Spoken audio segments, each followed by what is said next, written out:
नमस्कार दोस्तों, मैं फिर आप लोग के बीच हाजिर हुआ हूँ। आज आपको फिर एनटीपीसी का क्वेश्चन बताएंगे। अगर मेरा वीडियो अच्छा लगे तो लाइक और सब्सक्राइबर जरूर करें। कहता है दो पाइप एक सौर बाई एक टैंकी को क्रमशः 21 घंटा 24 घंटा में भर सकता है। पाइपों को एक साथ खोला जाता है और पाया जाता है कि नीचे के रिसाव के कारण टंकी को भरने में 48 मिनट अधिक समय लगता है। जब टंकी पूरी भर जाती है तो रिसाव उस टंकी को कितने समय में खाली करेगा यदि टंकी का कोई पाइप खुली नहीं हो। तो देखिए क्या कहता है, 100 बाई दो पाइप है, एक टंकी को इतना और इतना घंटा में भर सकता है। ये दो पाइप है 100 बाई एक भरता है कितना देर में, 21 घंटा में। ठीक है, एक है बाई पाइप है जो भरता है कितना, 24 घंटा में। तो पहले दोनों मिल करके कितना देर में भरेगा ये हमको निकाल लीजिए।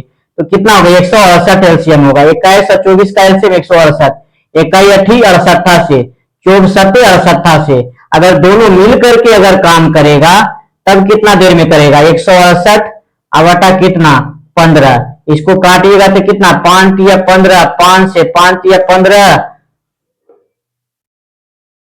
168। इसको 3 से काटिएगा ना, 3 पचे 15 और 3 पचे 15, 3 छक 18 यानी 56/5 घंटा में क्या कर देगा, भर देगा। दोनों मिल करके भरेगा। कहने का मतलब हो गया एक्स प्लस वाई को अगर दोनों मिल करके भरेगा तो 56/5 घंटा में क्या करेगा, भरेगा। लेकिन क्या कर रहा है कि और भर सकते हैं। पाइपों को एक साथ खोला जाता है और पाया जाता है कि नीचे के रिसाव के कारण, एक रिसाव है, मान लिया जाए एक्स है और वाई है, इसके साथ एक रिसाव है, जेड को रिसाव मान लिए, जो क्या करता है टंकी को भरने में 48 मिनट अधिक समय लेता है। टंकी भरता था कितना, इतना देरी में, लेकिन अगर रिसाव आ गया तो उसको 48 मिनट अधिक समय लिया। तो 48 मिनट को अगर घंटा में बदलेंगे तो 48 बटा क्या हो जाएगा, 60, 12 चौ 48, 12/5 60।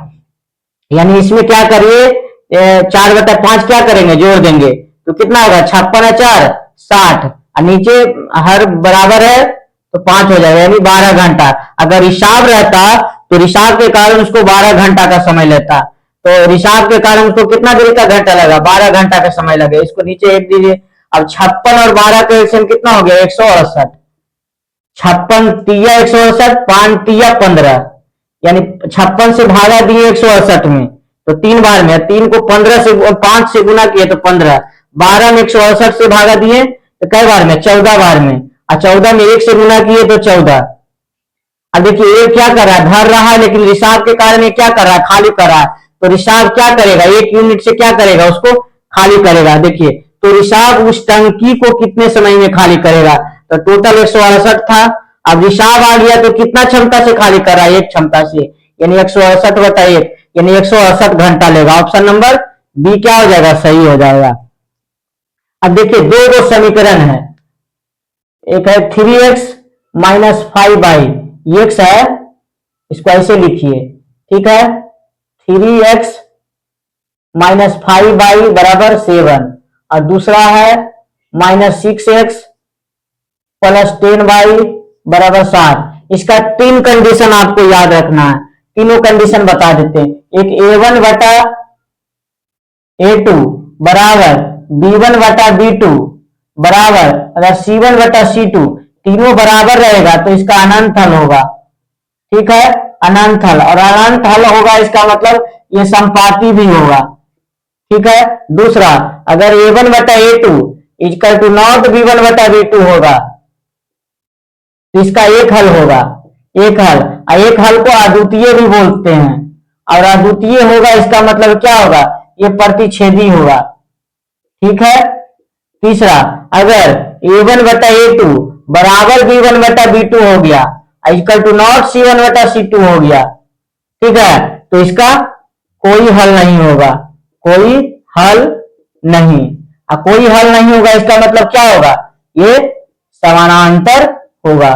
ठीक है, अब देखिए कहता है इसको मान लीजिए क्या, a1, इसको मान लीजिए क्या, a1, a1 b1 c1, a2 b2 a2 b2 और b2 यह हो गया c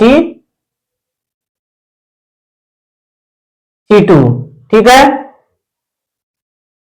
अब देखिए A1 बटा A2, A1 का मान हो गया 3, अब B2 का मान कितना हो गया -6, तो माइनस आगे लगा देते हैं। उसी तरह से देखिए B1 बटा B2, तब B1 का मान है -5, अब B2 का मान कितना है 10, ये हो गया। अब C1 देखिए 7 है ऊपर और नीचे भी 7 है। अब देखिए क्या काट दिए, 3 दूना 6, 5 दूना 10, 7 एकम 7, यानी कहने का मतलब हो गया कि देखिए -1/2 आ गया, -1/2, इधर कितना हो गया माइनस फिर 1/2 और फिर क्या हो गया 1/1, यानी ये दोनों क्या है, ये दोनों क्या है बराबर है, लेकिन ये बराबर नहीं है। देखिए ये दोनों क्या है बराबर है, ये बराबर नहीं है। देखिए किसमें फॉलो कर रहा है, ये दोनों बराबर है, ये बराबर नहीं है, इसका मतलब कोई हल नहीं होगा, कोई हल नहीं होगा, यानी ऑप्शन नंबर बी सही होगा। इसके साथ ये नहीं रहता तो समानांतर देता। अगर मेरा वीडियो अच्छा लगा हो तो लाइक और सब्सक्राइब जरूर करें।